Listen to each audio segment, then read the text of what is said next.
মাণ্ডব্য মুনি আৰু ধৰ্মৰাজ। অতি পুৰণি কালত মাণ্ডব্য নামে এজন মুনি আছিল। তেওঁ প্ৰচুৰ মানসিক শক্তিসম্পন্ন আৰু অতি শাস্ত্ৰজ্ঞ পুৰুষ আছিল। লোকালয়ৰ পৰা আঁতৰত তেওঁ এখন আশ্ৰম পাতি নিৰলে বাস কৰিছিল। এদিন তেওঁ আশ্ৰমৰ বাহিৰত এজোপা আহঁত গছৰ তলত বহি মৌনব্ৰত পালন কৰি আছিল। এনেতে কেইটামান দস্যুৱে লুটপাত কৰি অনা বয়বস্তুসহ তেওঁৰ কাষ পালেহি। তেনেতে সেই দেশৰ ৰজাৰ প্ৰহৰীয়াই সিহঁতৰ পাছে পাছে খেদি অহা গম পাই হাৰিবৰ উপায় নেদেখি সিহঁতে সেই আশ্ৰমতে লুকাই থাকিল। সিহঁতে আশ্ৰমৰ এটা পজা ঘৰৰ চুকত চুৰি কৰি অনা বস্তুবোৰ লুকুৱাই ৰাখিলে। মৌনব্ৰত ধৰি ধ্যানমগ্ন হৈ থকা মুনিয়ে কিন্তু এই কাণ্ডবোৰৰ একোকে গম নাপালে।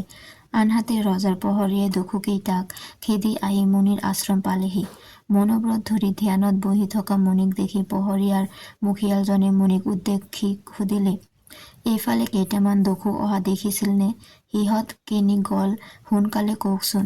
সিহঁতক এতিয়াই ধৰি লৈ যাবলৈ ৰজাই আদেশ দিছে। ধ্যানৰত মুনিৰ কাণত প্ৰহৰীয়াজনৰ একো কথাই নুসুমাল। মুনি মৌনতাৰে ধ্যানৰত হৈয়ে থাকিল।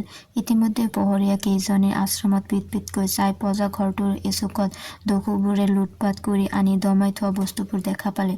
তাকে দেখি মুখিয়ালজনে লগৰীয়া কেইজনক কলে, এই ধ্যানত বহি থকাজনে নিশ্চয় দস্যুৰ মুখিয়াল হব লাগিব। তেওঁৰ মৌনব্ৰত ভণ্ডামিহে মাথোন। আশ্ৰমত লুকাই থকা দস্যু দলটো প্ৰহৰীয়া কেইজনে কৰায়ত্ব কৰিলে। প্ৰহৰীয়াৰ দলটোৰে কেইজনমানে দস্যুসহ চুৰি বস্তুবোৰ জব্দ কৰি থলে আৰু আন কেইজনে ৰজাক ততালিকে সকলো কথা জনালেগৈ।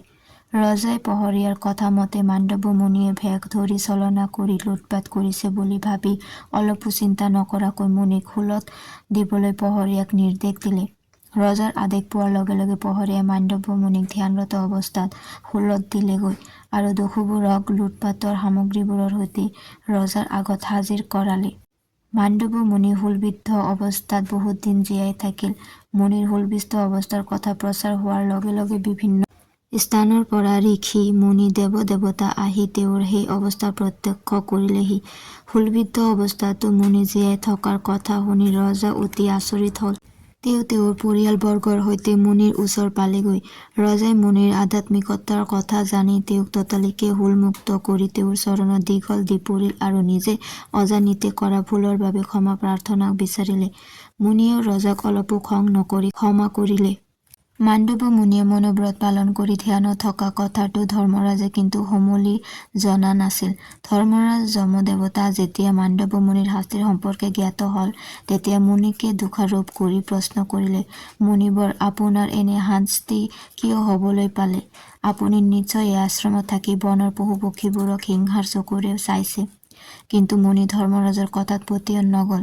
মুনিয়ে অস্বীকাৰ কৰিলত ধৰ্মৰাজে পুনৰ মুনিবৰক উদ্দেশি কলে, নতুবা আপুনি লৰালি কালত যিকোনো অপকৰ্মত লিপ্ত হৈছিল, সেয়েহে আপুনি এনে শাস্তিৰ সন্মুখীন হব লগা হল। তেতিয়া মুনিয়ে কলে যে লৰালি কালত তথা অজান অৱস্থাত অজানিতে কৰা ভুলৰ ক্ষমা থাকে। তেনে অৱস্থাত থকা কুকৰ্মৰ বাবে গুৰুদণ্ড বিহাটো নিতান্তই অনুচিত হব। মোৰ ক্ষেত্ৰত আপুনি যি অনুচিত বিচাৰ কৰিলে তাৰ বাবে আপুনি পৃথিৱীত মনুষ্য জন্ম লব লাগিব। এইদৰে মুনিৰাজে ঘূৰাইহে ধৰ্মৰাজক অভিশাপ দিলে। সেই ধৰ্মপ্ৰাণ মাণ্ডব্য মুনিৰ অভিশাপৰ ফলতে ধৰ্মৰাজে পৃথিৱীত মনুষ্য জন্ম লৈ বিদুৰ নামেৰে মহাকাব্য মহাভাৰতত প্ৰবাদ প্ৰতিম পুৰুষ হৈ স্থান লাভ কৰিলে।